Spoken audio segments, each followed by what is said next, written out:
I don't forget to click record. But again, welcome. So as we get started tonight, my name is Taryn Hyatt. I am our area director for the Utah and Nevada chapters of the American Foundation for Suicide Prevention. We are so excited to have all of you joining us tonight. We are really excited about this program. It's Pride Month, so yay for Pride. And then not only that, a great opportunity for us to learn and get educated and focus on how we can be better allies and supporters of our LGBTQ community. And so we are going to hear our new revised. We've had a presentation in the past for this, but it's been revamped and redone thanks to our LGBTQ work group at AFSP. And I have a fabulous presenter from our Utah chapter who's going to share the presentation tonight. So just one more recap of housekeeping, and then I'm going to turn it over to Josie. Again, we're going to keep ourselves on mute. Please use the chat box and chat feature for any questions. We will pause periodically as we go to address any. Again, if you want to message me privately, if you'd prefer not to post your question publicly, you can do so. Also, just take care of yourselves tonight. We know that suicide for some can be a heavier topic, but we don't want it to be. You know, we want to increase our conversations around this so that it isn't something that's hard for us to talk about. So again, thank you so much for making time to be with us tonight. We're thrilled to have you. I know many of you are joining in from other parts of our country. So please feel free if you want to chat in and just introduce where you're from. You're welcome to do that. But without further ado, I'm going to turn it over to Josie, who is our board co-chair of our Utah chapter, and she is going to take us through Talk Saves Lives. Hi, everyone. As Taryn said, my name's Josie. I'm the co-chair for the Utah chapter here of AFSP. Welcome to the presentation for Talk Saves Lives LGBT session. Suicide can definitely be a sensitive topic. So please, you know, if you're feeling triggered or feeling like this is affecting you, please reach out. There's definitely resources available for you. With that, we're going to jump right on into it.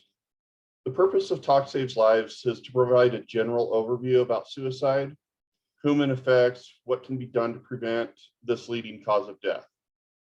So hopefully today, following the presentation, you'll be able to describe and understand the scope of the problem within the LGBT communities, explain key research findings, recognize the suicide risk factors and warning signs of LGBTQ people, demonstrate how to seek and offer support for yourself or others, and share information about crisis resources and services available for the LGBTQ community.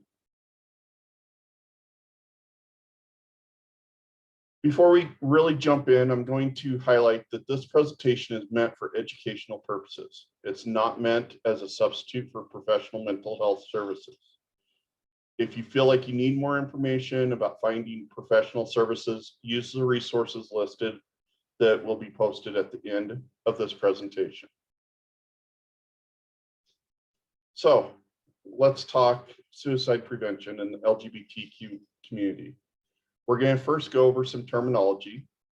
LGBTQ is used throughout this presentation as an umbrella term that refers to people who identify as lesbian, gay, bisexual, transgender, queer, questioning, intersex, asexual, pansexual, two-spirit, genderqueer, gender fluid, gender non-binary, gender non-conforming, or any other self-described identity. The acronym is used in the most broad and inclusive sense to include and honor any person's lived experience of identity with a minority sexual orientation or gender identity. Remember, as we go over these terms, this is not all inclusive list. Gender and sexuality are vast and self-described. Everyone has their own unique story when it comes to their identity. So here are some key terms that relate to the LGBTQ community. And once again, it's important to remember that there are many ways to define these common words and phrases. Because gender and sexuality are self-determined, highly individual, and can evolve over time. The first is gender identity. This refers to an individual's understanding and experience of their own gender. Everyone has a gender identity, and each person's experience with their gender identity is unique and very personal. The second term is gender expression or gender presentation. This term refers to the physical manifestation of one's gender identity through clothing, hairstyle, voice, body shape, etc. For example, transgender people like myself may seek to make their gender expression or how they look match their gender identity, who they are, rather than their sex assigned at birth. Remember that gender identity and expression can be fluid and evolve. Respecting gender identity and expression means avoiding assumptions about a person's gender expression and what it says about their gender identity. Gender identity is an internal and not something you can tell based on appearance. The third term, is sexual orientation. This term refers to the person's physical, romantic, emotional, and/or spiritual attraction to another person.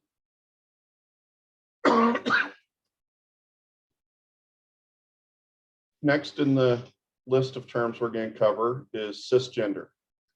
This is a term used to describe people whose gender identity and aligns with the sex they were assigned at birth. The term non-binary is used to describe people who experience their gender identity and/or gender expression as outside of the male-female gender binary. The term intersex is used to describe people who are born with any of several variations in sex characteristics using chromosomes, gonads, sex hormones, or genitals that can't be classified as typical male or female. The term transgender or trans or transsexual is an umbrella term used to describe people whose gender identity differs from the sex they were assigned at birth. Many transgender people will transition to align their gender expression with their gender identity. However, you do not have to transition in order to be transgender. The term Two-Spirit was created by First Nations, Native American, Indigenous people whose sexual orientation and/or gender sex exists in ways that challenge colonial constructions of gender binary. This term should not be appropriated to describe people who are First Nations, Native American, or Indigenous people.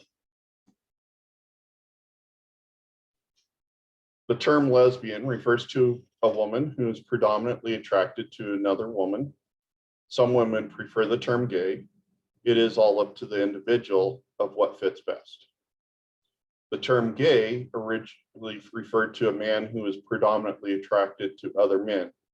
Now it is common for the term gay to be used by anyone who is attracted to the same sex or gender. The term bisexual is used to describe people who have the capacity to form attraction and/or relationships to more than one gender.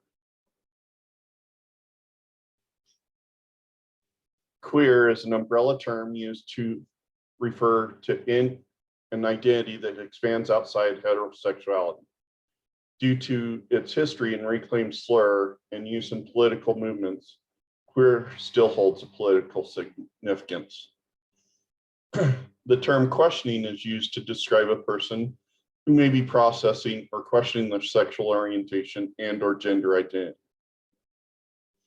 Now that we've shared a little bit and built a base for the shared vocabulary, let's jump in and get this going. So language do's and don'ts.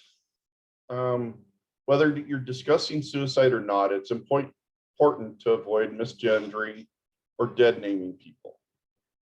Misgendering occurs when someone refers to someone, especially a transgender or non-binary person, using a word, especially a pronoun like she or her, or forms of address like sir or miss, that does not correctly reflect the gender which they identify. Dead naming occurs when someone refers to a person who's transgender or non-binary by the name they no longer use. You might also hear it described as referring to someone by their birth name or given name. So those are the don'ts. What we do want to do is instead ask, what are your name and pronouns? Asking is always a great idea. Everyone has their own unique experience when it comes to gender identity, gender expression, sex assigned at birth, physical attraction, and romantic attraction. Asking does nothing but help make individuals feel safer, especially when discussing sensitive topics. Suicide-related terminology along the lines of the do's and don'ts. Outlined on the previous slide, we talked about the do's and don'ts specific to LGBTQ. Now let's talk about some do's and don'ts with suicide. In the field of suicide prevention, you will hear throughout this presentation the term suicide loss, survivor of suicide loss, suicide bereaved, or bereaved by suicide. Those are the most common terms used to describe individuals, family members, and friends of someone who has died by suicide. The term lived experience is typically used when referring to a person who has made a suicide attempt or has struggled with suicidal thoughts. The term may also be used to include anyone who has struggled with their own mental health. Because suicide is such a sensitive topic to discuss, how we talk about it definitely matters. One phrase we avoid using is committed suicide, as it can have a judgmental connotation. Moreover, because suicide is a health issue, it's important to talk about suicide like we talk about other health issues such as cancer, diabetes. We wouldn't say committed cancer, committed a heart attack. We say died by cancer, died by a heart attack. The same goes for suicide. Therefore, we encourage using the phrase died by suicide or death by suicide. When talking about suicide attempts, we avoid referring to suicide attempts as failed or successful, as these words imply judgment. Instead, we encourage the use of just the simple phrase of suicide attempt.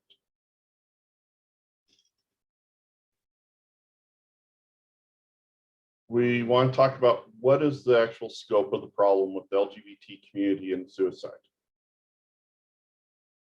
Suicide is a complex health issue that disproportionately affects the LGBT community. There are risk factors and warning signs for cardiac arrest. There's risk factors and warning signs for suicide. Even though it's complex, suicide is definitely preventable.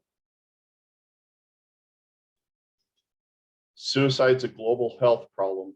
According to the World Health Organization each year, it's estimated 800,000 people die by suicide worldwide.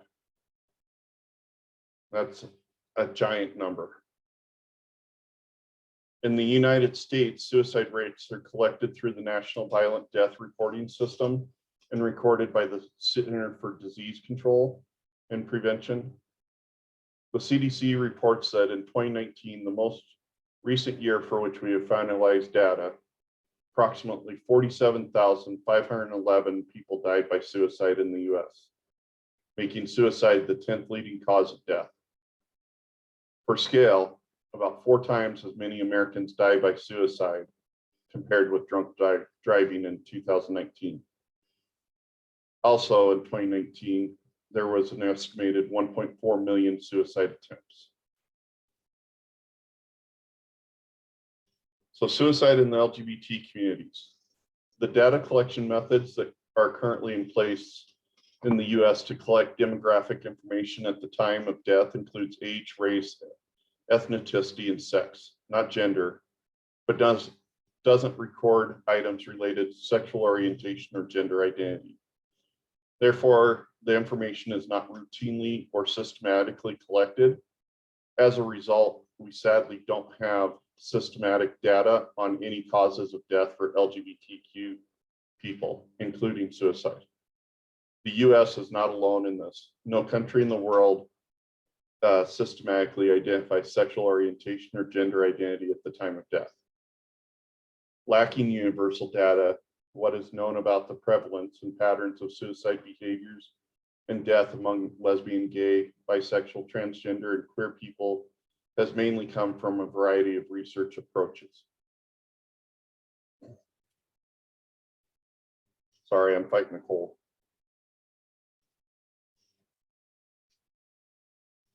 While the rate of suicide among LGBTQ people is unknown, we do know information about suicidal thinking, plans, and attempts. The National Survey on Drug Use and Health is an annual nationwide survey that provides national and state level data on health of adults 18 and older in the United States. The NSDUH asks 3 items related to suicide. At any time in the past 12 months, did you seriously think about killing yourself? During the past 12 months, did you make any plans to kill yourself? And during the past 12 months, did you try to kill yourself? Each question has a yes or no option. In 2015, the NSDUH added items related to sexual orientation, asking participants, which of the following do you consider yourself to be? With the answer options, heterosexual, that is straight, lesbian, or gay, or bisexual, and don't know.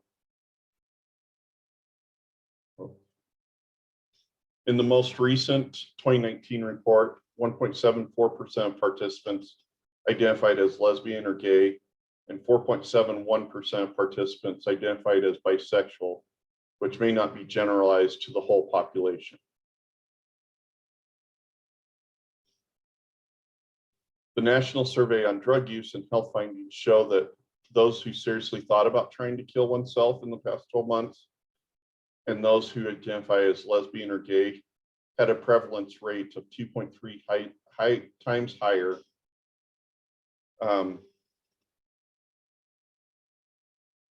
than those who identified as, sorry, I'm mixing up my numbers, I apologize. So in the past 12 months, those who identified as lesbian or gay had a prevalence rate of 2.3, 13.7 higher. And those who identified as bisexual had a prevalence rate of 4.2 times higher, or 24.9%, than those who identified as heterosexual at 5.9%.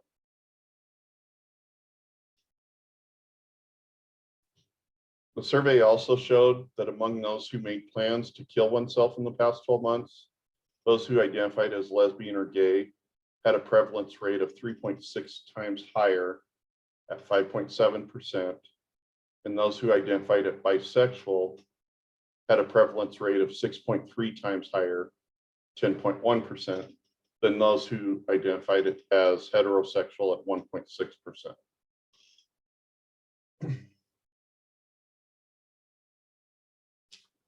Among those who made suicide attempts in the past 12 months, those who identified as lesbian and gay had a prevalence rate 3.6 times higher at 2.5%, and those who identified as bisexual had a prevalence rate of 6.7 times higher at 4.7% than those who identified as heterosexual in suicide attempts. As you can see, there's a pattern where the heterosexual suicide rate is lower than the LGBT community rate. Now starting to talk about youth. Another national survey is the Youth Risk Behavior Survey, which was developed in 1990 to monitor health behaviors among youth and young adults in the United States.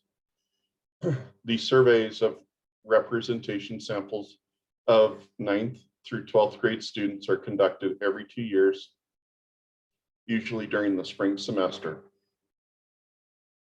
The YRBS asks 3 items related to suicide, including during the past 12 months, did you ever seriously consider attempting suicide? During the past 12 months, did you make a plan about how you would attempt suicide? Or during the past 12 months, did you actually attempt suicide? All with a yes or no option. Beginning in 2015, A question asking about sexual identity was added for the first time to the core questionnaire. The question asked participants, which of the following best describes you? With the response options, heterosexual, straight, gay or lesbian, bisexual, and not sure. The findings from the 2019 YRBS show that among those who seriously considered attempting suicide in the past 12 months were students who identified as lesbian or gay, with a prevalence rate of 3.1 times higher at 41.4%, and those that identified as bisexual had a prevalence rate of 3.7 times higher at 49.6%, and those who identified as heterosexual at 3.3%.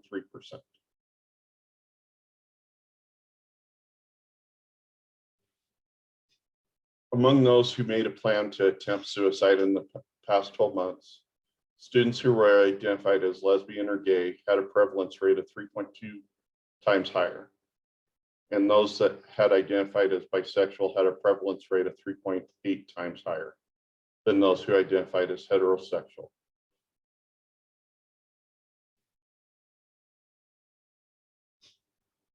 Among those who made suicide attempts in the past 12 months, the prevalence rate was 3.4 times higher, or 18.6%, for those who identified as lesbian or gay, and 4.5 times higher for those who identified as bisexual than those who identified as heterosexual. By adding sexual orientation to these national surveys, more information becomes available regarding the health of sexual minority individuals, that they are disproportionately affected by suicidal thinking and attempts. Developing evidence-based practices and strategies for preventing suicide relies on research and accurate data collection. What we know from research informs our work in preventing suicide among LGBTQ people. However, there's much more to be learned about the LGBTQ people and how they're impacted by suicide. Just want to pause real quick and see if there's any questions. I know I'm throwing a lot of information at you, so. I'm not seeing any yet. Again, reminder, feel free to chat in. And then also just a quick reminder, I will make sure in the follow-up email, I'll send you links to the YRBS and the other survey that Joe spoke of. And then again, some great resources where you can find this, but it's exciting. This is the first time we have data around LGBTQ people. And so this is good. You know, we need to continue to push for this. I'll just mention one thing too, real quick. We do get a lot of pushback. Again, we live in Utah. Some of you may be outside of this area, but be mindful about what is happening in your state. We get pushback from schools and parents who do not want their young people being asked this question, because again, they think it comes across as a choice and gives the idea as if this is something they could choose. We won't know the scope of the problem if we don't get this data. So again, really encourage your school boards, find out what's going on in your area, so that we can offer the SHARP survey, that we can do the YRBS, and again, really understand what our youth are facing and how we can best support them. All right, we're going to continue on into talking about research. While we use the term LGBTQ throughout the presentation, suicidal ideation and behavior differs depending on which group you are talking about. This means that intervention needs to be tailored for each group. Please note that the term used throughout will reflect the terms used for the research studies themselves. For example, if a study only encompasses lesbian, gay, and bisexual individuals, we'll refer to that group as study as LGB. In the same way, if the study encompasses transgender people, we'll refer to that group in the study as transgender people. Suicide attempts among transgender people. Although knowledge of suicide death rates is lacking, we know more about the prevalence of suicidal thinking and behaviors in LGBTQ people. Sorry about that. As covered previously, national surveys include data about lesbian, gay, and bisexual adults and adolescents attempt suicide at a significantly higher rate than heterosexual individuals. While sexual orientation items were added in the 2015 gender identity was not added, and there is not collected, it's not collected in the national surveys. What we do know about the suicide as it relates to transgender people is mainly through community surveys and research studies. In 2006, the National Transgender Discrimination Survey of over 6,000 transgender adults found that 41% reported making at least one lifetime suicide attempt, almost 9 times the 4 to 5% lifetime prevalence of suicide attempts in the general population. In 2015, the US Transgender Survey, which had over 27,000 adults participate from all over the US, states similarly reported a 40% prevalence of lifetime suicide attempts. In addition, this survey found that 7% of participants had made a suicide attempt in the past 12 months, almost 12 times higher than the rate of 0.6% of the general adult population. Among youth, approximately 29.9 to 50.8% of those identified as transgender or gender non-binary reported lifetime suicide attempts, compared to 9.8 to 17.6% of cisgendered youth. There's especially high suicide attempt rates among different ethnicities that face racism and other forms of discrimination in addition to homophobia, including African American, the Latina, Asian American, and Native American communities. Intersexually of multiple marginalized identities compound the risk of discrimination, distress, and suicidal behavior. So why do people take their own lives? Through research, we've learned that there's no single cause for suicide. Suicide most often occurs when several stressors, health issues converge to create feelings of hopelessness or despair. Research has consistently shown that the large majority of people who die by suicide have mental health condition at the time of their death, although it may or may not have been diagnosed or adequately treated. That said, mental health conditions are common. In the United States, 1 in 5 people will experience a mental health condition in any given year, and the vast majority do not attempt suicide. Most people who are suicidal are ambivalent about taking their life. Part of them wants to live, part of them wants to die. This research has informed key strategies in suicide prevention that involve helping that person connect with reasons for living, while at the same time helping them feel a lot less connected to the reasons to wanting to die. Research has helped us better understand the perspective of a suicidal person. When a person has reached that moment of crisis, thinking becomes constricted, causing a state of intense tunnel vision. In that moment, the person's unable to consider any other options. It's like they have blinders on and earplugs. They're just tunnel visioned. In that brief period of chaos, the person cannot foresee a time when the unbearable pain will end, and therefore may consider suicide as a way to end the pain. Pain can make ordinary thinking nearly impossible. This research has led to life-saving actionable strategies. Understanding the perspective of a suicidal person has informed prevention measures, and research has shown clear evidence that in that moment of crisis, time and distance can be life-saving measures. Time for the intense suicidal risk to diminish, and distance between the individual who's suicidal and the method for ending their life. It's important to note that identifying as LGBTQ in itself is not what increases the risk for suicide. Rather, it's the increased experience of stigma, discrimination, family rejection, trauma, homelessness, and mental health suffering that are known to increase the risk. Conversely, mitigating and preventing these negative experiences can decrease the risk for LGBTQ people. So we're going to talk about some of the risk factors. Risk factors are defined as characteristics or conditions that increase the chance a person may take their life. Risk factors are important to understanding the larger picture of why someone may be thinking about suicide, just like someone who is at risk for heart disease because of high blood pressure or a history of heart disease in the family. Some people are at higher risk for suicide than others. These risk factors are based on research, and when these known factors converge in a person's life, they may put them at an increased risk for suicidal behavior.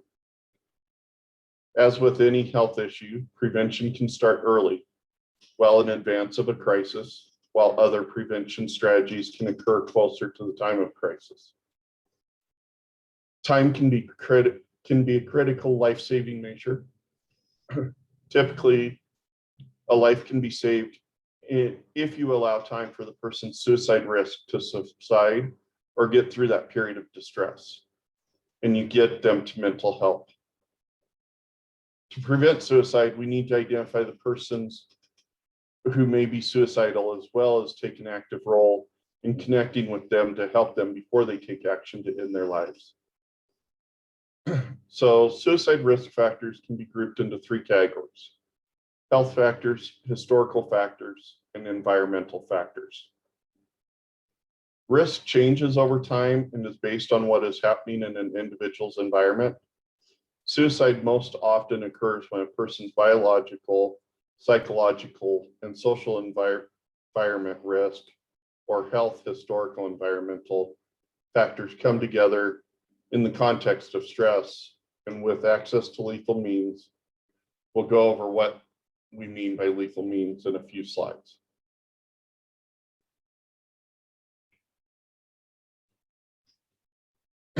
Suicide risk factors can include health factors, such as biological and psychological factors, the most significant of which are mental health conditions, since there are proven interventions like therapy or medication that can help manage mental health.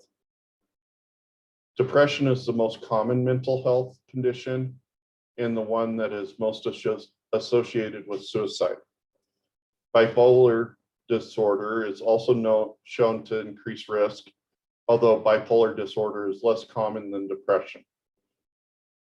Other mental health conditions that alleviate suicide risk include anxiety disorders, personality disorders, psychosis, and substance use disorders.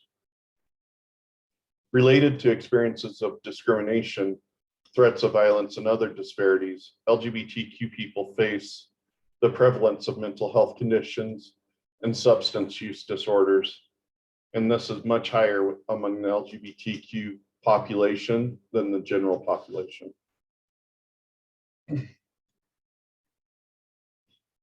Serious or chronic physical health conditions can increase the risk for suicide, especially when a person has a mental health condition. Chronic pain, traumatic brain injuries also increase the suicide risk. Because these conditions put a person at greater risk for suicide, detecting the presence of mental health condition is critically important. Seeking mental health care early, just as we would for physical health, can help save lives. Several preventative options and treatments are available and can look different for everyone.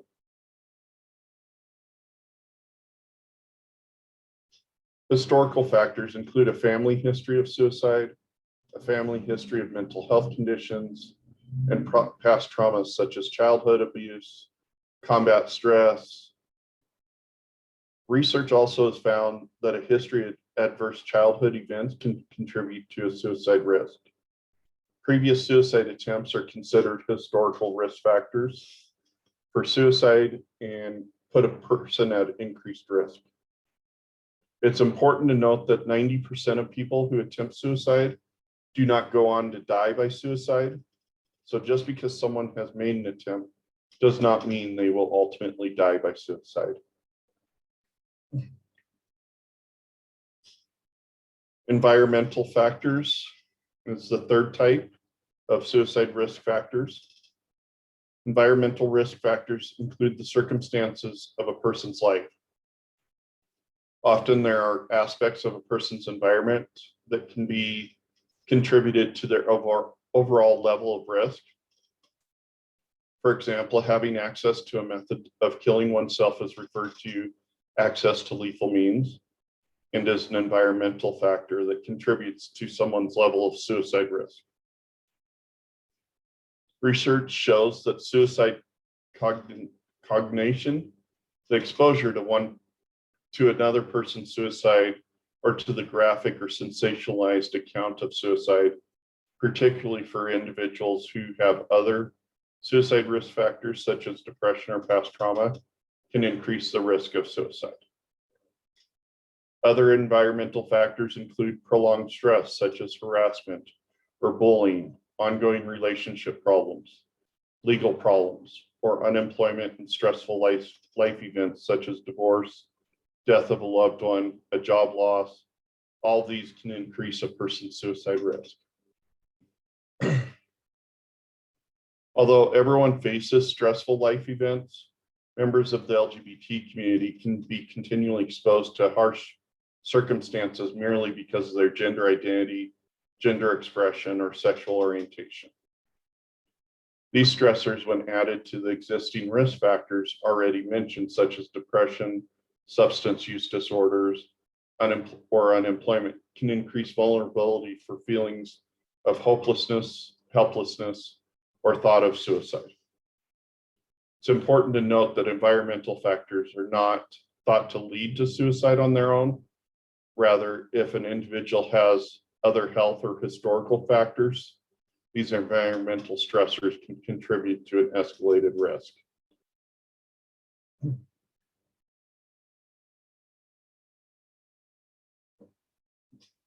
Risk factors that contribute to a higher degree of suicide behavior for LGBTQ people include social isolation, low self-esteem, substance abuse, depression, anxiety, and other mental health issues, often resulting from a worsened by stigma and discrimination. Other LGBTQ specific risk factors include family rejection, bullying, cyberbullying, laws and public policies that reinforce stigma and discrimination, as well as the lack of laws and policies that protect against discrimination. Depression and hopelessness are very concerning risk factors in general, but among the LGBT adolescents, depression and hopelessness have been identified as the most significant risk factor for suicidal behavior. Sorry, this percentage is hard to read. 71% of LGBTQ youth reported feeling sad or hopeless for at least 2 weeks in the past year.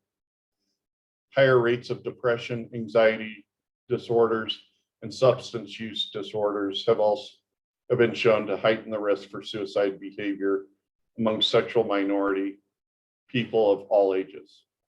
Also among LGBT adolescents, family rejection has been identified as an especially important risk factor for negative mental health outcomes and for suicidal behavior. Stigma, victimization, discrimination based on sexual minority status clearly contribute to mental health problems and in turn to suicidal ideation and suicide attempts in LGBTQ people.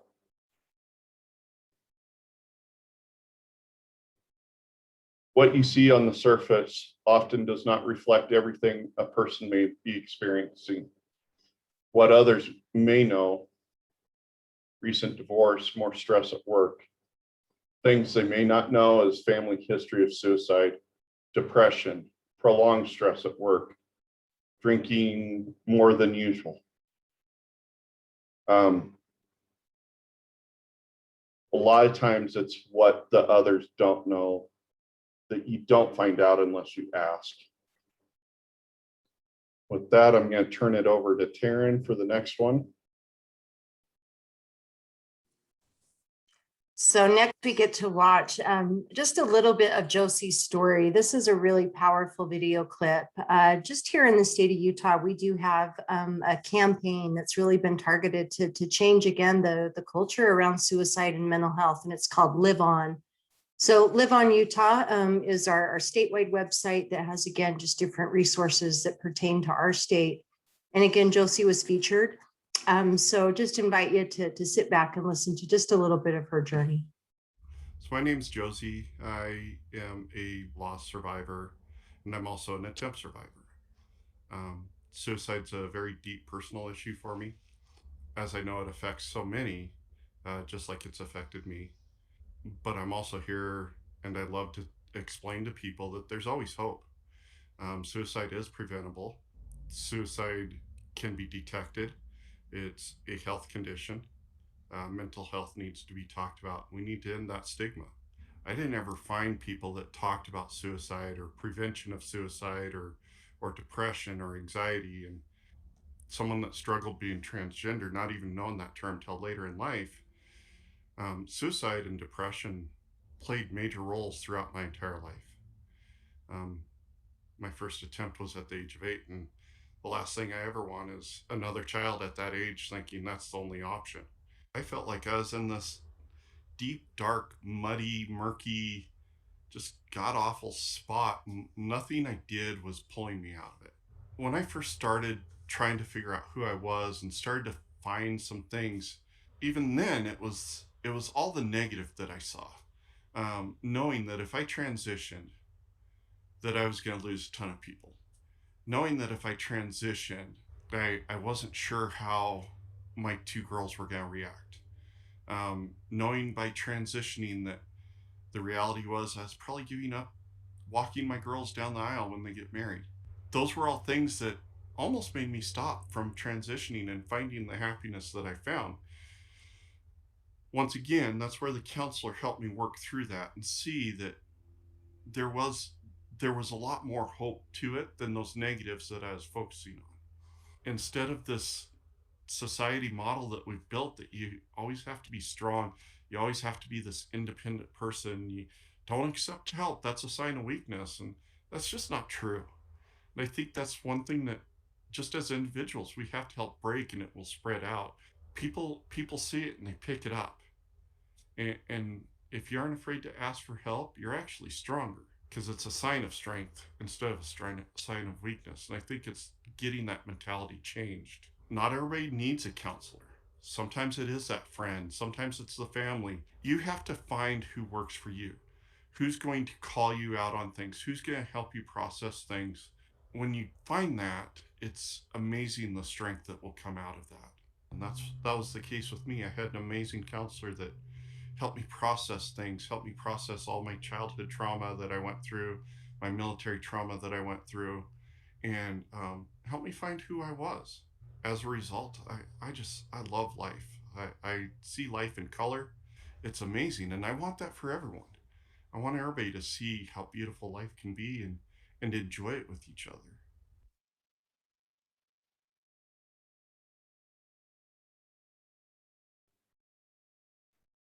All right. So warning signs. What are warning signs to watch for?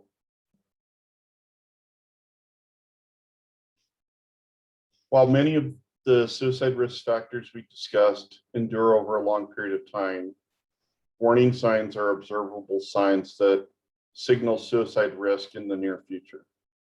It's important to note that warning signs are not always obvious. Warning signs can also vary from person to person. However, learning the warning signs for suicide can help you to recognize when someone is in mental health distress or having suicidal thoughts. Suicide warning signs are typically displayed in 3 main ways that we can detect: between talk, behavior, and mood. So let's talk about each one of those. Many people who are suicidal talk about ending their lives either directly or indirectly. Remember, each person is different. Me personally, I never told anyone when I was thinking of taking my life. It was something I hid. Some people may make their intentions known and clear, like saying they have no reason to live, or that they feel trapped, or that they feel like they're a burden to others. And other people may keep their thoughts hidden, in which case their comments and behaviors may be subtle and go unnoticed. Person might joke about it or only hint at their despair, but it's important to take it seriously, especially if they're displaying other warning signs of suicide. Behaviors that are typical for a specific person may signal risk, especially if related to a painful event or loss. Can include an increased use of alcohol or drugs, trouble sleeping, either expressing insomnia or sleeping too much. Person may start acting more reckless. They might withdraw from activities that they love. While most people who are suffering internalize their pain and desperation, some people express distress in the form of aggressive actions. The person might isolate themselves from social circles. The key is to notice the changes in unusual behaviors. You know, if someone all of a sudden starts using drugs that's never used before, it might be worth asking those questions, definitely, of what's going on. Let's get you some help. People at risk for suicide can display quite subtly any of the following moods: depression, apathy, rage, irritability, impulsivity, humiliation, anxiety. They're moods one would expect of someone who feels overwhelmed and desperate. Some say those are just moods of teenagers. We can't just take it at face value. We all have ups and downs in our moods, but when you notice a change that seems uncharacteristic or concerning, it's important to speak to that person about what you're noticing. For example, if they have struggled with depression over time, changes can signal that the mental health symptoms are worsening and that the risk is increasing. Another example could even be sudden unexplained happiness in someone who's been depressed, which can indicate the individual has decided on a plan or is relieved they will no longer be in pain. Most importantly, trust your gut. There's lots of things to look for. Look for changes in behavior and trust your instincts. Assume you're the only one who's going to reach out. Some people talk about their concern about someone with others in their lives, but hesitate to reach out to the person directly. A good rule of thumb: if you're wondering if someone is depressed or overly anxious, that's a sure sign that you should reach out and check in. Same goes for you. If you're having suicidal thoughts, that's a sure sign that you need help. Please seek the help. If you've reached out before, reach out again. The first time the person may not be receptive. Keep trying. Try talking to someone else or with a professional. And even if suicide turns out to be not to be a concern, they may still be in distress, and they may feel comfortable and supported just by knowing you care and taking time to listen. I'll probably mess this up, but when we talk about reaching out and saying something, there was a gentleman that took a bus to San Francisco to jump off the Golden Gate Bridge. And he actually ended up surviving his suicide attempt. And he has talked about that he just hoped that one person on that bus would have said something, would have reached out to him, and he wouldn't have jumped.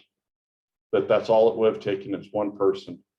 So when we think about this, about trusting our gut and saying something, it really does make a difference.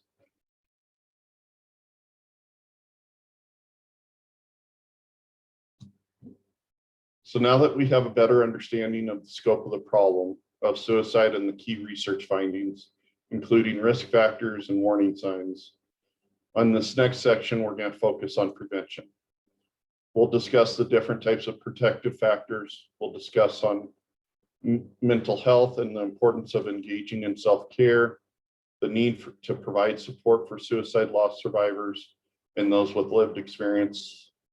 Lastly, this section, we're going to focus on critical prevention strategy of limiting access to lethal means. Just like there's factors that increase a person's risk for suicide, there's also factors that reduce a person's risk for suicide. These factors are known as protective factors. Example of protective factors are listed here and can include mental health care, feeling connected to family, friends and community, having effective problem-solving skills, cultural and religious beliefs that encourage connection and help seeking, discourage suicidal behavior, and create a sense of purpose, self-care, and limiting access to lethal means, all help serve as protective factors for suicide risk. Studies show there are protective factors specific to LGBTQ populations as well. These factors can help reduce the likelihood of suicide attempts and suicide deaths within the LGBTQ community. Example of protective factors are listed here and then can include family acceptance, affirmation of one's LGBTQ identity, including using someone's correct pronouns, reducing stigma, prejudice, bullying, and the LGBTQ victimization, increasing access to LGBTQ, affirming mental and physical health care, and increasing legal protections for the LGBTQ community. Research shows that temporarily reducing suicidal persons' access to lethal means, we give suicidal individuals time for the intense suicidal risk to diminish, time for someone to intervene with mental health support and resources. During the time when someone is attempting to take their life, they experience a cognitive inflexibility.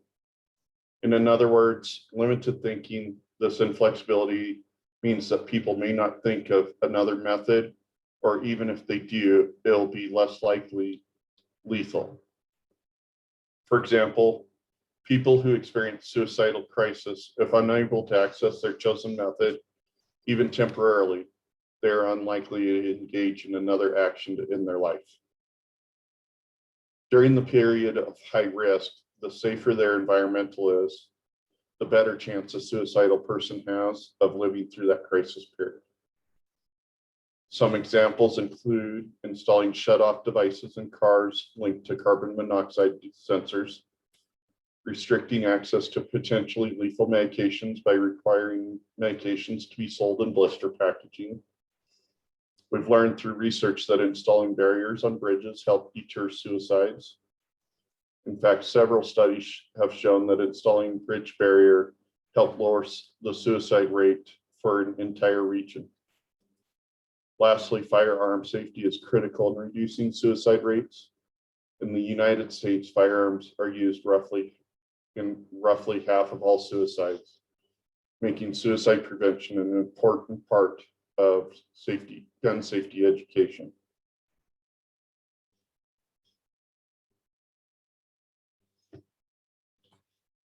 Critical to suicide prevention is connecting with mental health treatment when needed. Addressing mental health can be challenging.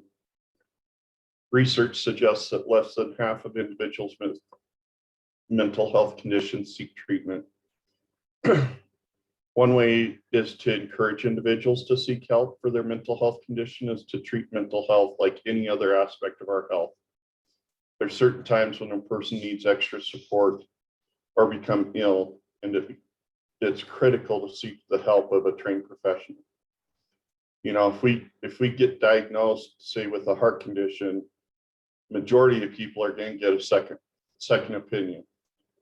You don't necessarily just take the first. We need to start taking mental health the same way. I hear it a lot where people say, well, I saw a counselor and they just didn't work for me. Okay, well, go find another one. And you keep going until you find that right one.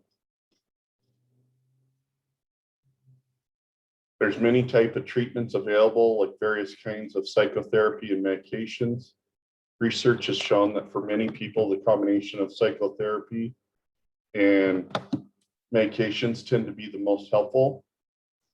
An important component of treatment for a person who is thinking about suicide or is at risk is to include developing ways to manage suicidal ideation and behavior. But the most important thing is to find the treatment that works best for that individual. We are individuals and we have to find the treatment that works for us. There's several ways to approach finding an LGBTQ affirming and competent mental health professional. First, consider your needs and what's important to you. It can be helpful to think about finding a therapist that works like a dating relationship. Sometimes it's the right match, sometimes it's not. This can be due to different factors, including timing, the type of therapy practice, and the connection between the therapist and the person seeking help. If someone feels like therapy doesn't work for them, it may be worth trying again with a new therapist. When looking for a new therapist, it can be beneficial to think about different characteristics that you hope to find in a therapist. Knowing what you want, whether that is someone that practices a particular therapeutic approach or someone with a particular gender identity or ethnicity, can help you find the therapy relationship that works for you.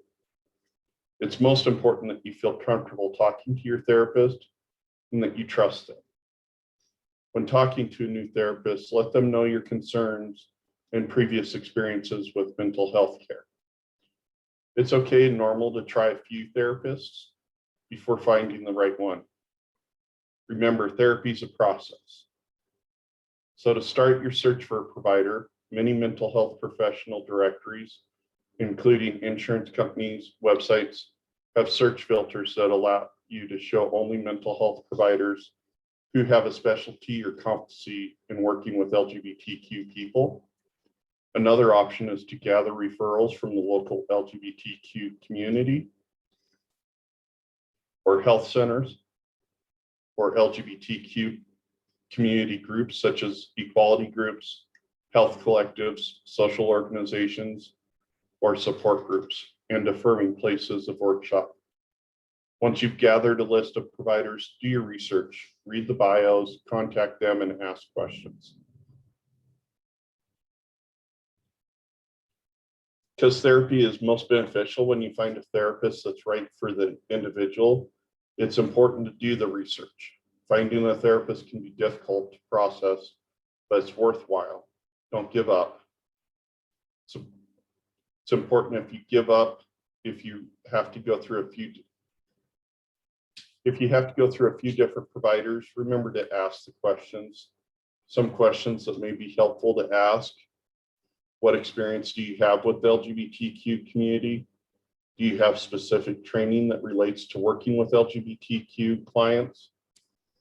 It can also be helpful to specify what you're not looking for. If a therapist provides conversion therapy or reparative therapy, therapy is widely known to cause harm to LGBT community, that can indicate that that therapist may not be helpful to you. It may take some time to find a provider who's the right fit. If a provider you speak with does not meet your needs, continue your search. Find a provider who does. At the same time, remember to be open and give yourself and your therapist a chance to get comfortable and see if the relationship will work. This might take a few sessions. No matter what, don't give up. Finding a therapist can be a difficult process, but therapy is an excellent and proven way to manage mental health. Feel free to take a picture of the slide if you'd like to have these questions on hand for your reference.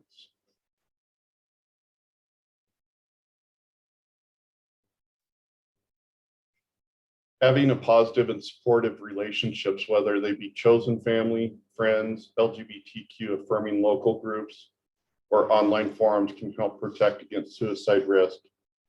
Additionally, LGBTQ affirming local groups and online forums can offer people a place of purpose and provide a sense of identity, all of which gives people meaning and reason for living. Social support also means setting boundaries or staying away from people who make you feel worse. Sometimes it's staying away from those people, which is the hardest. I had to go through that myself when I transitioned and came out, figuring out who to stay away from, even though I wanted them as part of my life. Just as people can find strategies that optimize physical health, people can do the same for mental health. In addition to professional mental health care, proactive self-care strategies like good sleep habits, exercise, nutrition, and reaching out for help can also play a critical role in taking care of our mental health. We'll go over some resources that you can use to reach out for help later in the presentation. Remember that a little goes a long ways. Exercise could be as simple as stretching in the morning.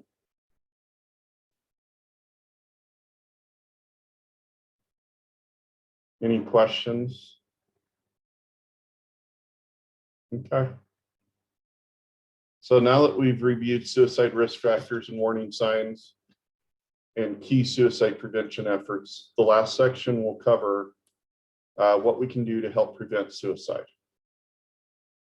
Take care of your own mental health. You can do that by taking care of yourself physically and emotionally, reaching out to trusted networks and seeking help from a mental health professional.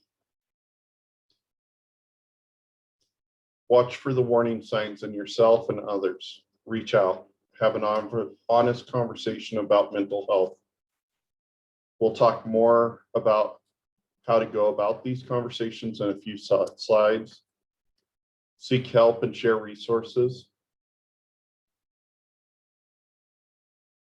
So we covered earlier, suicide warning signs typically displayed in three main ways through a person's talk: their behavior and their mood. Remember, warning signs may be subtle and can vary person to person. They can also be present long before the risk is high. So it's a good idea to have regular conversations about mental health.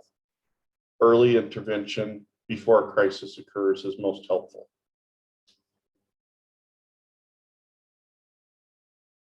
It's important to have a private, caring, supportive conversation with someone you might be worried about to allow them to share what they're experiencing. Conversation is a way to show that you care. It allows to gain more information about their level of distress. Many people worry that asking about suicide will increase suicide risk. That's a myth. Research shows that having conversation about suicide with someone you are worried about may decrease the suicide risk. In fact, it's okay to ask directly about suicide. Are you thinking about suicide? Start the conversation by saying why you wanted to talk and be specific. For example, I've recently noticed that lately you've been stressed and anxious. Say that you want to support them and that you are not there to judge them in any way. Another example of this would be, I'm concerned about you. I want you to know that I care about you and I'm here to support you. Then ask an open-ended question. So how are you? How are things been going lately?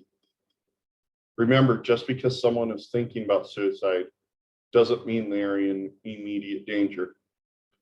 Having a conversation will help you develop a plan of action together.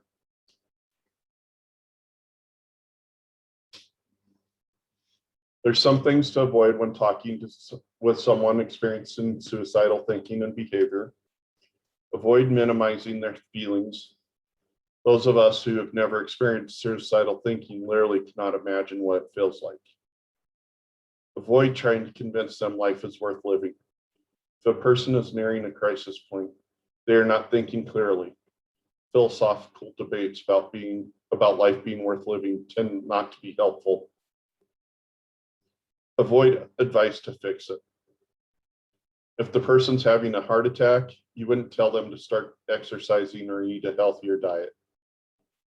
If they're in crisis, listen and connect them with help. Listen to their story and offer help to find them a health professional. Help them take active steps towards keeping them and their environment safe. If you think they might make an attempt on their life soon, stay with them. Do not leave them alone. Help remove lethal means or remove themselves from potentially dangerous area.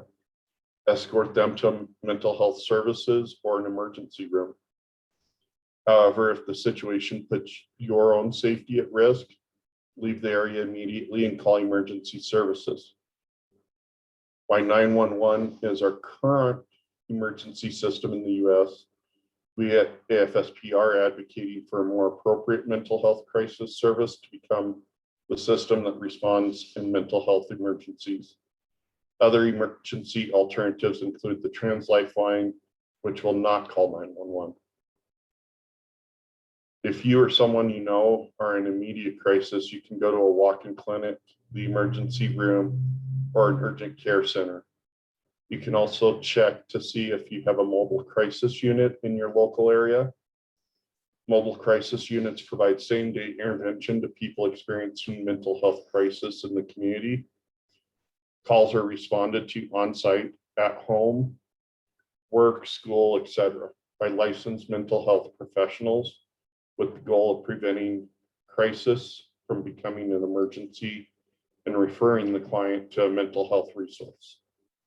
You can find out if the mobile crisis units are available in your area by doing online search for mobile crisis unit in your town or state.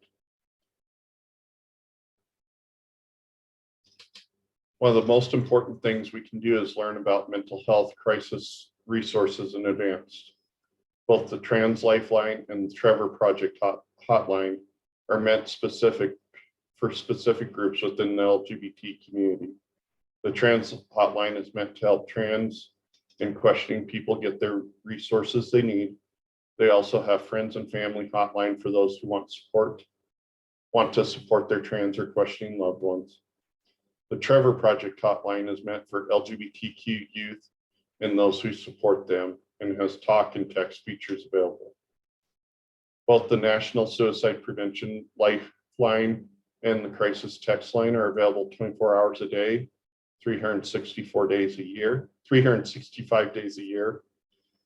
Responders for both services are trained to support individuals in distress, but can also provide guidance for how you can support someone you are concerned about. I highly recommend that you take a moment, put these numbers in your phone or write them down and put them in your phone, because you don't want to have to worry about looking them up when that time comes. You want to have them ready to go.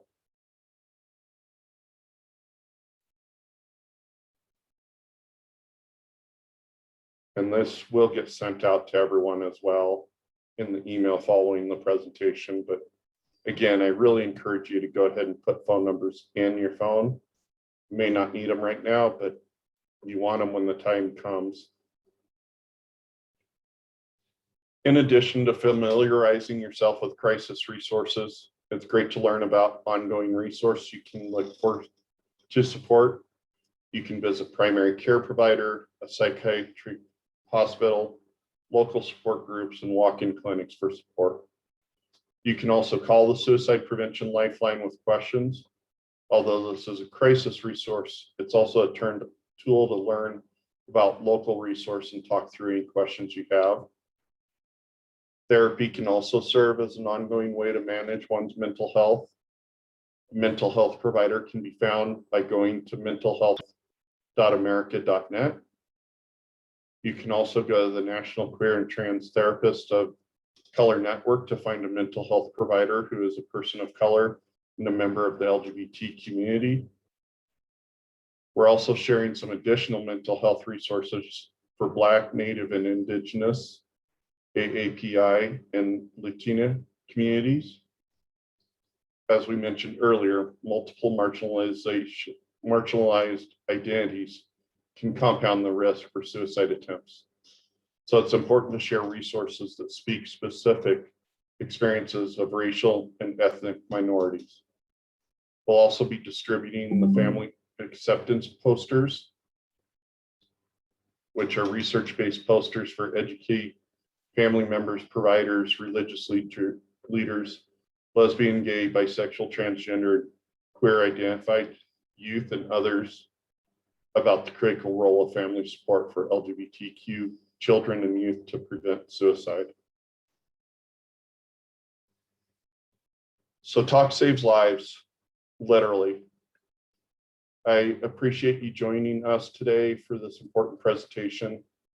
We really hope that you've learned more about suicide prevention, key research findings, the risk factors and warning signs for suicide, and the role we all play in suicide prevention.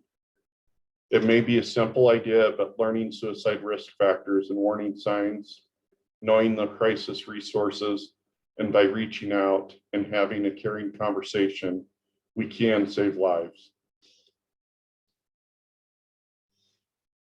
Taryn? You are awesome. So thank you. Thank you so much, Josie. As Josie mentioned, I'm going to send you an email that has just a ton of different stuff. Okay, so it'll have resources for all different communities. Again, links to some of the things we spoke of, as well as a feedback link where you can provide feedback on the presentation. So before we turn it over to Jane to do our AFSP 101, just want to give a quick few minutes. If anybody has any comments or questions, you're welcome to unmute and ask, or again, put them in the chat before we transition. But Josie, thank you. Thank you, guys.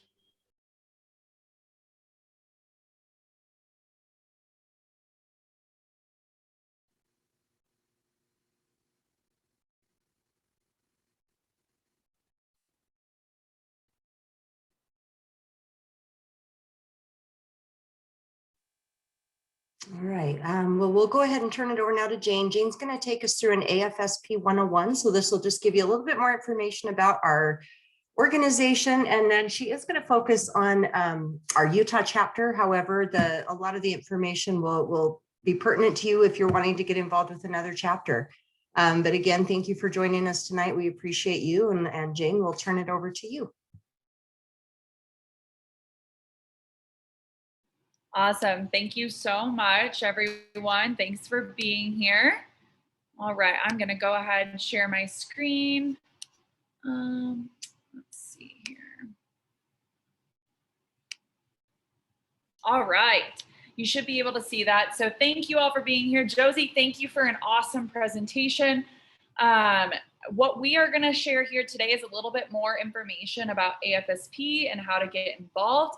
As Taryn mentioned, this will have some Utah focus. I am calling from Utah. I'm our volunteer engagement coordinator for our Utah chapter. I've had the privilege of speaking with several of you on the call, so it's nice to see your names here tonight. Feel free, if you have any questions, to drop them in the chat. We can answer them at the end of the session. So without further ado, I'm just going to jump right in for our AFSP 101. All right. So what we're going to chat about today is we're going to talk about AFSP, why we fight for the cause, how we do it, our Project 2025 initiative, and what this looks like at the local level. All right, so first thing, if you take something away from the AFSP 101 segment today, it's our mission is to save lives and bring hope to those affected by suicide. This is something that we try to embody in all of our work. And so if you are really excited about getting involved with our organization, I highly recommend typing this or finding our mission. I use it to ground our work whenever I'm showing up to an event. So thank you all for being here, and you all are working towards our mission by being educated on the great content that Josie presented today.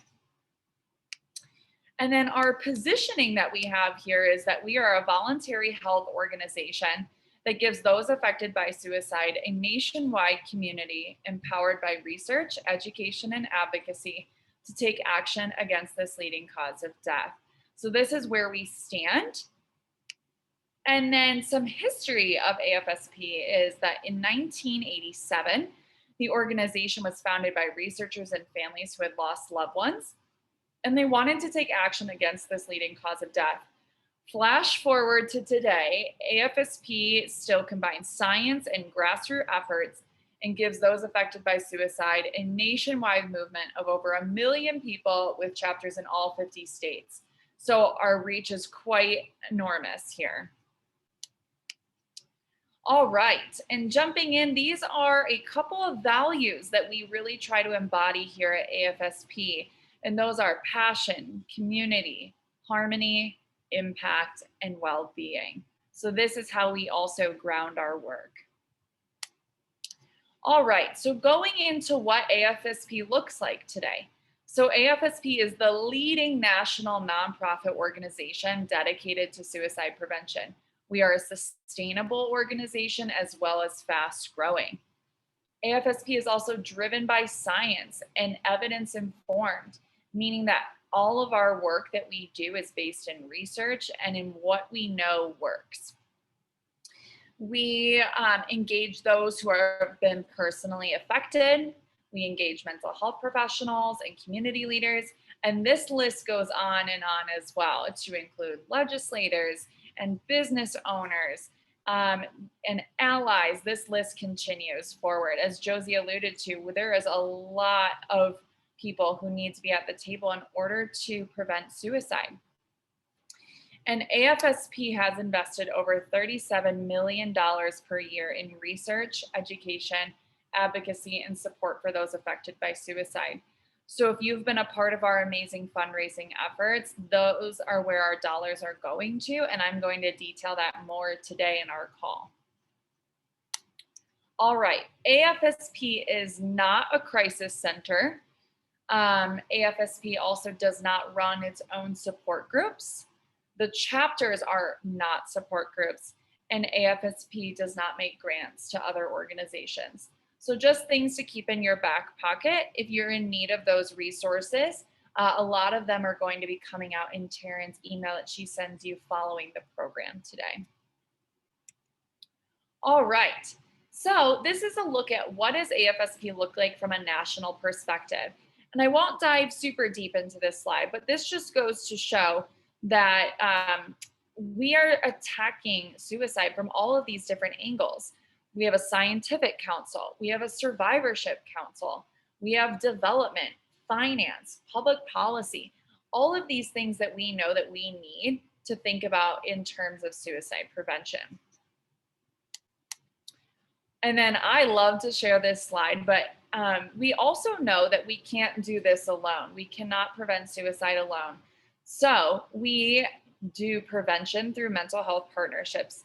And so you'll see a variety of organizations here that we partner with in order to make sure that we are all supporting each other's missions.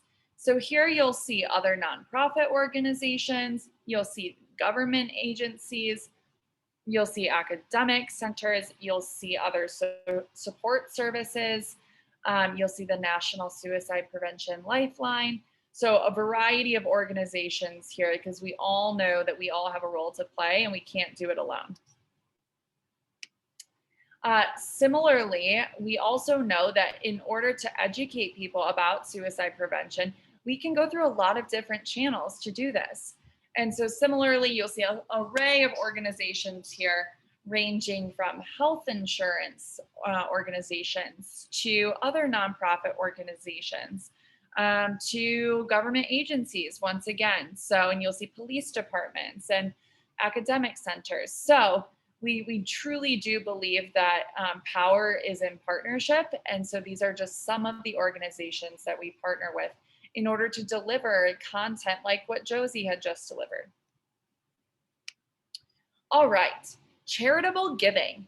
And so at AFSP, we are able to keep the administrative costs low and focus primarily on impact. You'll see over in the pie chart on the right-hand side of the screen that almost 83% of the money that comes into our organization is dedicated to program services. That is an amazing statistic. We are consistently ranked one of the best nonprofit organizations and receive the highest ratings from the Better Business Bureau and the National Health Council. And I'd just like to draw attention that a main reason why we are able to keep our program services percentage so high is because we're a volunteer-driven organization. And so we really thank you all for your interest in volunteering with AFSP, because the more volunteer base we have and the stronger that we are, the more we can encourage our dollars to come and support our programs, research, and advocacy. All right, shifting gears, and now we're going to talk about why we fight for the cause. So the timing is perfect to get involved in the suicide prevention space. We know that mental health is better understood. We have an array of people here tonight, and we know that there are people who want to have this conversation and get involved. We also know that there's less stigma. We still have a ways to go in that department, but we know that it is on the right track. The suicide prevention movement is gaining strength, and those affected are speaking out and getting involved. Many people have different reasons for why they're here tonight, but we do know that a lot of folks here have been affected. And so we thank you for being here, and we really appreciate your commitment to getting involved. We also know that there's more collaboration from groups and consensus on what we do in order to best prevent suicide, going back to that research element in our evidence-based work. We also know that there are changing attitudes about suicide and mental health. Like we said, we still have a ways to go, but we're heading in the right direction, and that is really promising. I'm sorry for the slide being grainy here, but I'm just going to share some statistics. The statistics that Josie shared are likely more updated than these ones, but nonetheless, suicide is the 10th leading cause of death in the United States, which, as Josie mentioned, it was a little over 47,000 Americans die each year. So we clearly have work to do.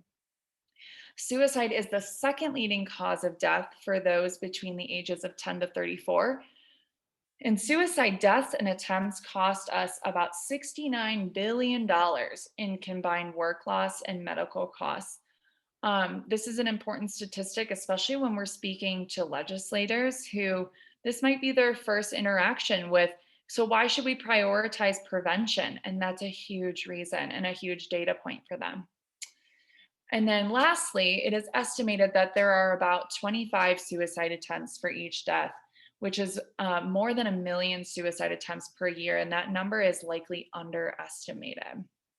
So I hope that these data show you that there is clearly more work to be done, and that we need all hands on deck, because we want to drive these numbers down and save lives and bring hope to those affected by suicide. So I'm not going to spend too long on this slide here, and I know we may have folks joining us from across the country, so feel free to navigate and find your own state on the map. But just want to draw attention here that they break out these different colors based on the national suicide rate average across the country. And based on that, then they find states that are falling below that average and states that are above that average. You'll see that the states in red are those states that are above the national average at a rate of 23 deaths per 100,000 people. Those in the purple are navigated around our national suicide rate. And then those in the green have the lower suicide rates. You'll see, I'm going to draw attention to Utah specifically, because I know we have folks joining us from there, and that's where we reside. But you'll see that Utah is at 22.74, and the cutoff to be a red state on this map is 23.00. So Utah is really close to that mark of teetering into the states that are red. And we also need to look out for our neighboring states here too. So more work to be done, especially in the Mountain West and especially in the state of Utah. And if you are calling from a different state, I think that we can all agree that we need to drive these numbers down. All right, so as I've alluded to with the data presented, suicide is a leading cause of death, and it's preventable. And Josie talked a lot about ways that we can prevent suicide. And it was a great content. And here we are, and we need volunteer leaders to help prove this and help us in preventing suicide. And so together we can encourage those who struggle to seek help and improve the quality of their lives and thus stop this tragic loss of life. I find a lot of hope in this slide, and you'll see that 94% of Americans think suicide is preventable, and 94% of Americans would do something to help if someone close to them was thinking about suicide. That is a lot of power behind those numbers. And now that you've attended Josie's session, you have some of those tools to prevent suicide and to support those who are close to you who may be thinking of suicide. So I think, thank you for being here tonight as volunteers, because I think that we can really encourage those 94% of Americans to help us with our mission. All right, shifting gears in the how we fight for the cause.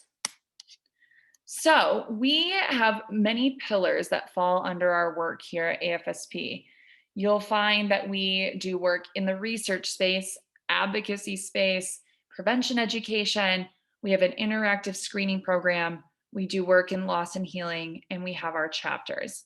So now I'm going to dive into each of these circles and tell you more about the work that we do nationally as well as locally in these different buckets. All right, research. We are the global private leader in suicide research. So courtesy of our donors this year, and this is from last year, we invested in many research grants totaling over $5 million, including 2 focus grants that totaled over $2.7 million. So over the past 5 years, we've awarded about $22 million in research funding. That is tremendous. And we know that in order to prevent suicide and improve the quality of life for those who struggle, we need to better understand suicide and suicide prevention and mental health. I know Josie made the parallel to cancer or diabetes or heart issues. And there is a lot of research being done on those particular health conditions because we know that we can make it better if we understand the diseases more.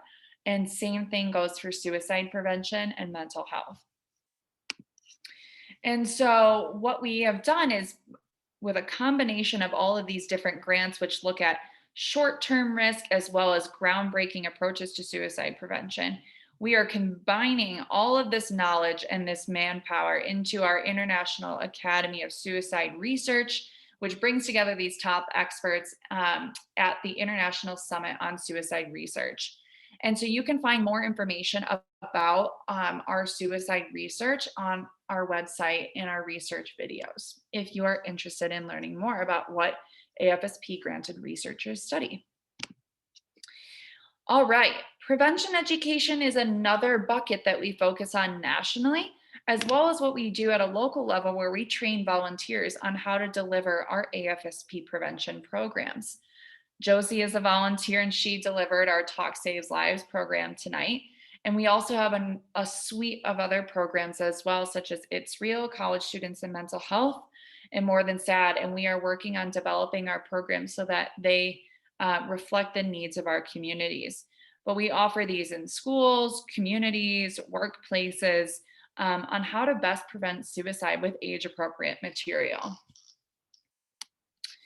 We also offer our Voices of Hope series, which is a series of unscripted videos who feature those who have struggled with suicide, and they speak from their own personal experience. You'll find Taryn there in the bottom left-hand side of her screen. She was kind enough to share her story, and these are really powerful videos. And just go to hammer home why we are here and why we do what we do. And in addition to offering live offerings of our program as well as videos, we also have an array of print materials here that you'll find that we typically bring these to our events, or we may table at other events that would benefit from having suicide prevention materials here. And so we do offer a lot of materials from a lot of different perspectives so that they can fit the audiences that we are serving at our particular events. All right, and so moving into another bucket of what we do nationally as well as locally is our loss and healing work.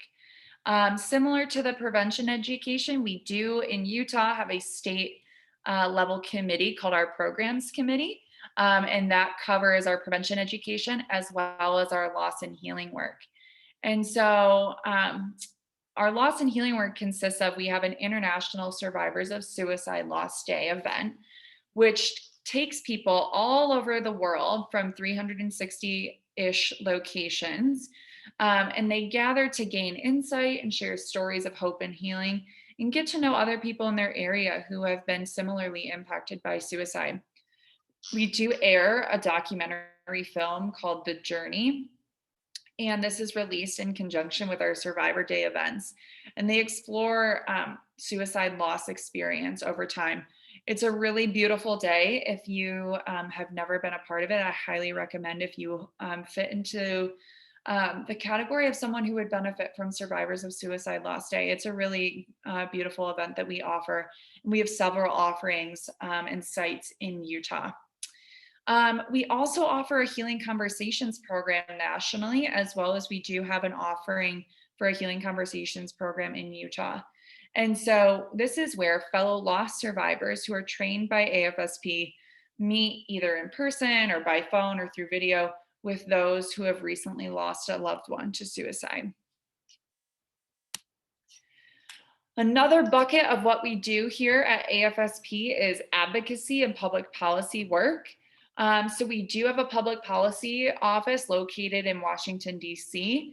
And so that office advocates for policies and legislation at the federal and state levels that help to reduce suicide and improve mental health. Right now, we have over 25,000 advocates representing all 50 states. I highly encourage you to sign up to become a field advocate. Anyone can do it. It's up online.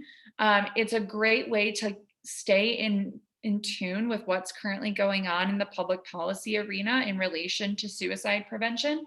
It's a great way to get updates and reminders to contact your legislators, and they give you helpful tips and tricks about how to do that too. And so each year in June, AFSP field advocates gather in DC for the annual advocacy forum. It's a really cool event, and it's our single largest effort to educate members of Congress about suicide prevention and mental health, and explain to them why this is really important for their constituents. Additionally, AFSP chapters at a local level organize state Capitol Day events in the spring, which brings together field advocates in your state and chapter volunteers to meet with your state legislators and other elected officials to talk about why this matters in our own backyard. And in Utah, we do have a state Capitol Day event, and it's really energizing. And so folks will march up when we're able to in person, march up to Salt Lake City and meet with our state legislators and explain why certain policies support our mission. And so this is an example of a document that we might share with our legislators, but sometimes legislators have never talked about suicide with their constituents or may not know the impact that it has in their own backyard. And so we do provide these kind of documents. And if you're calling from another state, we have these for your state as well. But it really just hammers that data home to show what it looks like here and in our area. And so you'll see in Utah, suicide is the 7th leading cause of death, whereas it's the 10th leading cause of death nationally. And you'll see here how we break all those statistics down from both causes of death to attempts and to where our states rank relative to other states and how much this costs, because those are all important data points. All right, moving into another bucket of what AFSP has is we have this cool program called the Interactive Screening Program. And so this is a program that AFSP has, that it's an online program that's utilized by mental health services at institutions of higher ed, including med schools or professional degree schools. It may also be used in hospitals or healthcare systems, used by law enforcement agencies or workplaces through an employee assistant type program to identify individuals with barriers to help seeking and connect them to services before crises emerge. So this is prevention in action. And so this is listed on the best practice registry for suicide prevention. And essentially what ISP does is it connects thousands of people to help they would not have sought otherwise. And so we know that those who engage with a counselor through this program are 3 times more likely to come for an in-person appointment and 3 times more likely to enter treatment. We also know that 75% of participants who entered treatment were described by their counselors as not likely to have sought professional help without this program. That is huge. That means we are finding the people who we need to find in order to connect them to resources. So this is one of those evidence-based practices that we're able to promote through AFSP. All right, now diving into another bucket of what we do, and it is walk season. So it's fun to talk about this now, but we have what we like to call our Out of the Darkness walk series. And so what these are is it's our national walk series where we bring together friends, family, allies, community leaders together nationwide to raise awareness about suicide prevention, as well as raise funding for life-saving suicide prevention programs and research and advocacy to help support all of the things that we just walked through. And so we have several different kinds of Out of the Darkness walks. We have our community walks, which takes place in your local cities. We have campus walks that take place on college or high school campuses and are organized primarily by student bodies. And we have our overnight walk, which takes place about once a year in 1 to 2 locations across the country where people all together join in and walk, as the name suggests, overnight in support of suicide prevention. So in Utah specifically, we have 6 Out of the Darkness community walk sites. And so I highly recommend signing up for the one that is closest to you in your local area. If you're calling from a different state, I highly recommend checking out the walks that you have in your own state. It's a great place to get involved, and it's actually where a lot of our volunteers find us. And it's actually how I started as a volunteer for AFSP, was getting involved with my local community walk and campus walk. So shifting gears, we are going to talk about Project 2025. And so Project 2025 is our initiative to reduce the nation's annual suicide rate 20% by 2025. So we know that suicide is a public health issue, and so we need innovative approaches in order to tackle this public health issue. I won't dive into this graph here tonight, but I just want to show you that the yellow bar is where we were in 2015, which was 13.26 deaths per 100,000. Our AFSP goal by 2025 of reducing it by 20% would reduce that rate to 10.3 per 100,000 deaths, 10.3 deaths per 100,000 people. And that would be the lowest it has been in more than 30 years. I am pleased to report that we are heading on the right direction. With the most recent data that we have seen a decrease in the suicide rate. It was small, but it is trending in the right direction. And so as volunteers, it's a great time to build off that momentum and keep seeing that number decline. And so Project 2025 took a bunch of advisors in the field, and they did a very technical approach called dynamic data modeling, which I won't dive into. But essentially what it did was it helped to determine what programs, policies, and interventions will save the most lives in the shortest amount of time. And so we have found that the critical areas in order to address suicide and to try to meet that goal of a decrease of 20% by 2025 are to tackle these particular areas. And those are firearms and suicide prevention, healthcare systems with a focus on primary care and behavioral health, emergency departments, as well as correction systems. So I highly recommend checking out our website. If you're interested in learning more about it, you can find more information at our Project 2025 web pages and learn more about what we're doing nationally to work in those critical areas. And so now I'm going to transition and talk about what this looks like at our local levels. And this falls into that last bucket of our chapters, which is truly the heart that goes into this organization. And so we have chapters in all 50 states. And so those are the folks with the boots on the ground who are leading the fight in suicide prevention. And our chapters are at the forefront of suicide prevention because we are everywhere and we are passionate. And so the chapters work to create a culture that's smart about mental health in our own communities through education and community programs, through supporting research and being field advocates and supporting those who have been affected by suicide. And so chapters work with pretty much everyone in our communities, from families to mental health professionals, to community and local business leaders, school administrators, and others interested in preventing suicide. And we know how many people have been impacted by suicide. And we know that there's opportunities to bring this discussion into a lot of different channels. So this is our division map here. And so if you're calling in from Utah, you'll find us in the pink, which is the Western Division. So feel free to navigate your own state, but this is just how we organize as a national level organization. And so just a quick shout out to our senior director for the Western Division.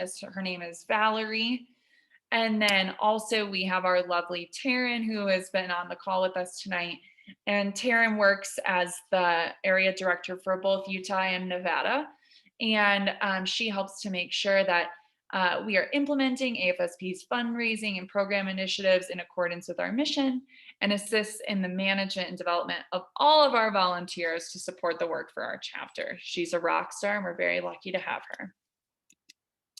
All right, here's our shout out for the Utah chapter. So the Utah chapter was chartered in 2010, courtesy of Taryn and team. We host 6 Out of the Darkness walks across the state, so you can find us. We will be walking in September in person, as well as the first weekend of October. So highly encourage you to sign up for a walk, and we always need volunteers to help us at our walk days, from setup to tear down to all the different booths that we offer. We also have a campus walk at Weber State University. We have a ride to fight suicide happening in Ogden. That's actually this weekend. So if you're a motorcycle rider or you want to come and support the cause, come find us there. We also have 8 International Survivor of Suicide Loss Day sites across our state. So as I mentioned, they're really beautiful days to get involved. So if you identify as someone who is a suicide loss survivor, I highly encourage you to get involved with that day as well. We have a Healing Conversations program. So that's the program that connects recent loss survivors with those who are further out from their loss for peer support. We do have an annual State Capitol Day, and I hope that we're able to gather in person next year to advocate for the policies that support suicide prevention. And a humble brag is that we've been awarded Chapter of the Year multiple times. But I just want this to go to show that we are a very volunteer-led organization nationally and within our chapters. And so in order to put all this work on, we need a huge volunteer base behind us. So we greatly appreciate you being here tonight and your interest in volunteering with AFSP.